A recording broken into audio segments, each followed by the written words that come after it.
Good morning, traders. This is Perry Wilkie with StartupTrading.com. It is 3 minutes till 9 a.m. Eastern Time on Monday, September 29th. So, as we're winding down on the third quarter, looking back at Fridays, just one time framing up slightly still, right? And that was the positioning's take on the day, right? The positioning was basically holding one time framing up and went up and just kind of tagged the toss expected high of the move of the day, and really not a lot going on for that. But overnight, once the futures opened up, right, it's just been you know right back, continuing in the continuation of late Friday afternoon and into the close. Uh, just kept going. Uh, so we're heading up there. Obviously, we're going to end one time framing down, opening here, and then we'll see if we can push through these all-time highs either this session or coming into non-farm payroll. We could kind of get a pause somewhere up near there again. So just be you know aware of the fact that the new all-time high is not. 100% in the cards. Looking at the overnight action, we are, sorry about that.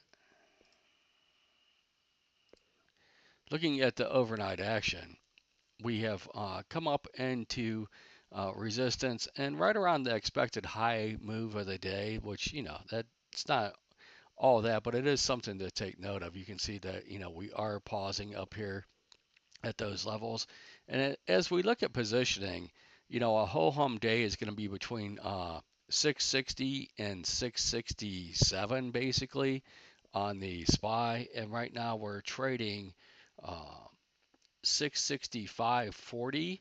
So, we're just right around in here. So, there is room to get the call wall is at 670. So that would be uh, basically from where we are right now, about another 45 points higher than we're currently trading, and we'll see, if we end up tagging that this week or not. And then looking at the Qs, the same thing. A whole hum day is basically going to be between like 592 and 601, and we're currently trading 600.25 right now. So right around in here, and you can see we could get, potentially a test of 605 today, but you really need to maintain above 601, and that needs to be 600 to 601 needs to be support in the morning, or you'll probably at least get a test of 596 at some point today.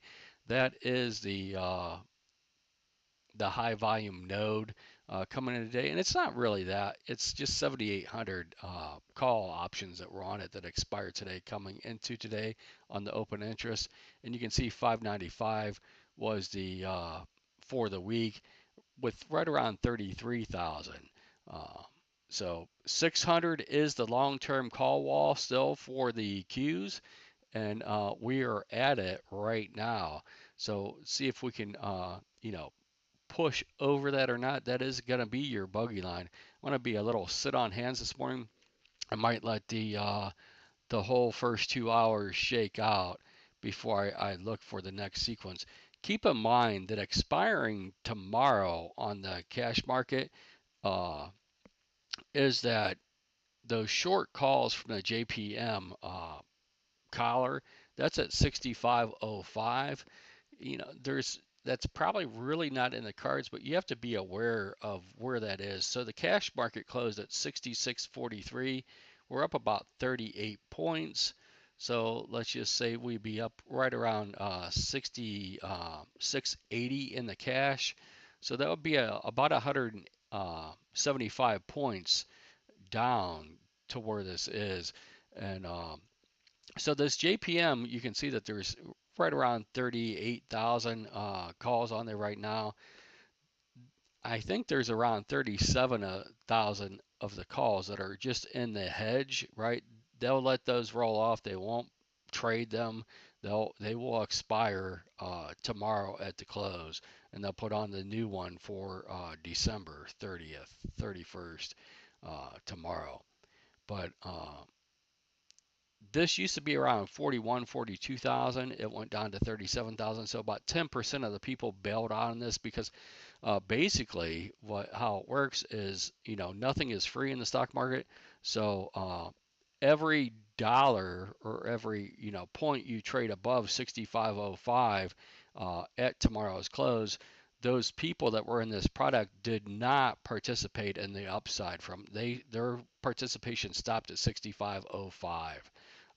So I doubt that they're going to get bailed out.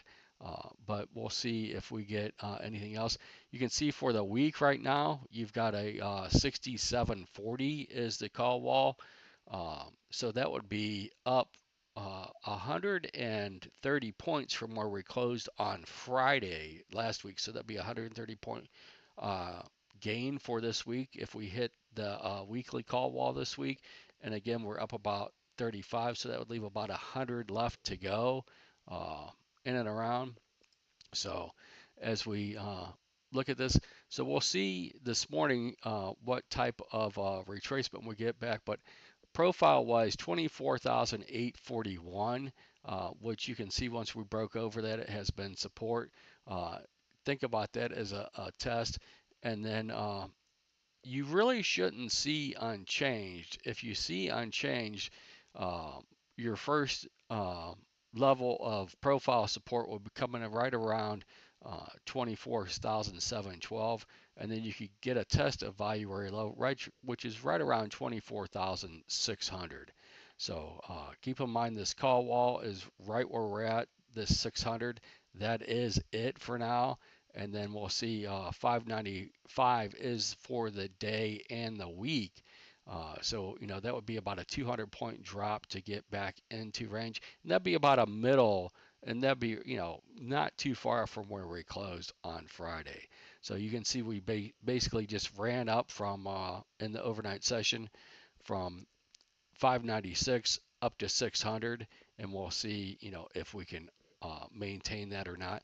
I would watch the midpoint of that pullback, which is going to be right around 24,800 on positioning to see if that holds or not. That would be your positioning bogey between there and 597 half. So there's about a 20 point range in there that would be a good test to see what the appetite is. So I hope this helps. Let this shake out a little bit on the open. See how we digest this high. We should get some tests of these ranges, and 601 to the upside, which again is only about 30 points higher than we're currently trading on the NQ, is on a normal day that should be about the high. So we're really close to what would be it unless the VIX starts really holding below Friday's low, which would be 1743. I hope this helps. We'll see what Jack's looking at, and I will talk to you tomorrow.